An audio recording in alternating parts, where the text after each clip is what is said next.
해마다 연말이 되면 쌀쌀한 추위를 녹이는 훈훈한 풍경을 여기저기서 찾아볼 수 있습니다. 거리 곳곳에 세워진 구세군 자선냄비 종소리가 그렇고 가난한 달동네에서 진행되는 사랑의 연탄 배달 손길이 그러합니다. 이맘때 많은 사람들이 가난한 이웃을 생각하며 넉넉하지 않은 호주머니를 털어 이웃돕기 행렬에 동참합니다. 그런데 올해 연말 분위기는 여느 때와 다릅니다. 따뜻한 정을 나누는 기부의 손길이 예년에 비해 크게 감소한 것입니다. 희소병을 앓고 있는 딸을 위해 기부한 돈으로 호화 생활을 한 이영학 사건과 100억 원대 기부금을 횡령한 어느 기부단체의 비리, 그리고 사회복지단체를 운영해온 어느 목회자의 기행과 비리 등이 연이어 폭로되면서 어려운 이웃을 위해 기부하려는 선한 마음에 큰 상처를 줬기 때문입니다. 이로 인해서 연말 개인 기부자들의 손길이 싸늘하게 식어버렸습니다. 뿐만 아닙니다.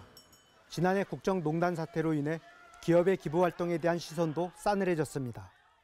이로 인해 기업들 역시 예전과 달리 기부금 모집에 조심스러운 분위기입니다. 기부단체를 못 믿겠다. 내가 낸 기부금이 과연 제대로 쓰일지 의문이다. 기부하는 것도 눈치가 보인다. 이런 분위기로 인해 따뜻해야 할 연말의 이웃사랑 열기는 안타깝지만 싸늘하게 식어버렸습니다. 실제로 연말 기부 문화의 상징적 존재인 구세군 자선냄비도 지금까지 실적이 기대 이하입니다. 주말마다 촛불 시위로 가두모금의 어려움이 컸던 지난해 수준에 불과하다고 합니다. 미랄복지재단의 경우에도 해마다 크게 늘어나던 후원금이 올해 들어 주춤해졌다고 합니다. 월드비전 등 대표적 구호단체들도 해외 지원사업 축소를 고민해야 할 상황입니다. 정부가 공인한 기부창구인 사회복지 공동모금회 역시 상황은 비슷합니다. 이번 주 초까지 모금액은 지난해 같은 기간보다 42억 원이 모자라는 648억 원에 그쳤습니다. 모금 실적을 나타내는 사랑의 온도계는 지금 28도에 불과합니다.